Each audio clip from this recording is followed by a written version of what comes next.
गर्मी या चक्कर लग जाता है ना, डॉक्टर लेटा के पैरवा उठा देता है, पीता है ऐसे चिल्ड वाटर। उसके बाद बीमार पड़ेंगे तो फिर हल्ला करिएगा। हमारा पूरा बॉडी इसी के हिसाब से काम करता है ना, दिल धड़केगा नहीं ना तो फिर देखिए ध्यान से, दो शब्द होते हैं, एक होता है स्टैंडर्ड और एक होता है नॉर्मल। स्टैंडर्ड और नॉर्मल। नॉर्मल उसे कहा जाता है जो जिसमें कोई नौटंकी नहीं हो। जैसे सुनिएगा ना, आपसे कोई पानी मांगेगा तो क्या कहेंगे, पानी कैसा चाहिए? तो अगर आपको गर्म पानी चाहिए तो कहेंगे हॉट वाटर, मुंह जलाए लाए, पूरा एकदम धक दीवार जला दे अंदर तक का, तो हो गया हॉट वाटर। एक होता है वार्म वाटर, एक हो गया नॉर्मल वाटर, ना ठंडा ना गर्म। एक को पीता है ऐसे चिल्ड वाटर, एकदम भयंकर ठंडा, कहां तक उतरा है पता चलता है। वो इतना ना ठंडा रहता है ना, पीजिएगा ना तो पता चलेगा कहां तक उतर के पहुंचा है अभी। एकदम भयानक ठंडा रहता है, एकदम पूरा सिस्टम ही हिला देता है। शरीर का अंदर का टेम्परेचर 37 डिग्री सेल्सियस है, उसको मेंटेन रखिए। तो आप जब भी पानी पीजिए तो 37 डिग्री का पीजिए, ताकि ज्यादा दिक्कत ना हो। अंदर का मशीन पार्ट पुर्जा एकदम सारा सिस्टम काम कर रहा है, हीट है उसमें, धक पी गए, नहीं समझे? उसके बाद बीमार पड़ेंगे तो फिर हल्ला करिएगा। अभी यंग एज में पता नहीं चलता है, लेकिन ये सब आदतें आगे जाके क्या करती है, नुकसान करते हैं सब। तो एक होता है स्टैंडर्ड, जैसे दवाइयों को रखा जाता है स्टैंडर्ड टेम्परेचर पे, नॉर्मल टेम्परेचर पे नहीं। तो जब 0 डिग्री पे रखते हैं तो उसे कहा जाता है स्टैंडर्ड है। क्या है? स्टैंडर्ड। तो दवाई वगैरह किस पे रखता है? स्टैंडर्ड टेम्परेचर पे। किस पे? स्टैंडर्ड।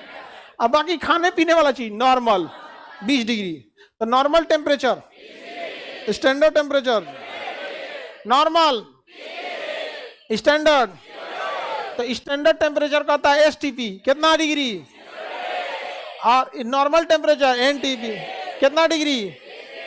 एसटीपी एनटीपी ओकरे ऐठ के बोलता है, एनटीपी एसटीपी, कोई मतलब है ये सब का? समझ में आ गया कि नहीं का? स्टैंडर्ड टेम्परेचर 0 डिग्री, और नॉर्मल टेम्परेचर देखिए, एस मतलब स्टैंडर्ड टेम्परेचर और एन मतलब नॉर्मल टेम्परेचर। ये तो सबको समझ में आया। Standard temperature 0, normal temperature, P for pressure, P for pressure, P for pressure. तो स्टैंडर्ड प्रेशर लीजिए या नॉर्मल प्रेशर लीजिए, वो प्रेशर आपको वायुमंडल का ही आएगा। हवाओं का प्रेशर और उड़ रहे बादलों का प्रेशर, वो नॉर्मल में भी वही रहेगा और स्टैंडर्ड में भी वही रहेगा। एक वायुमंडलीय दाब कि स्टैंडर्ड की जगह 2 वायुमंडल ओढ़ लीजिएगा, आपका बपौती है वायुमंडल, जितना है उतना चुपचाप शांति से वायुमंडल लेके घूमते रहिए। समझ में आएगी नहीं क्या? हमारे ऊपर किसका दबाव लग रहा है और हम इस दबाव को झेलने में सक्षम है। हम इस दबाव को झेलने में, हमारा पूरा बॉडी इसी के हिसाब से काम करता है। समझ में आ गया कि नहीं क्या?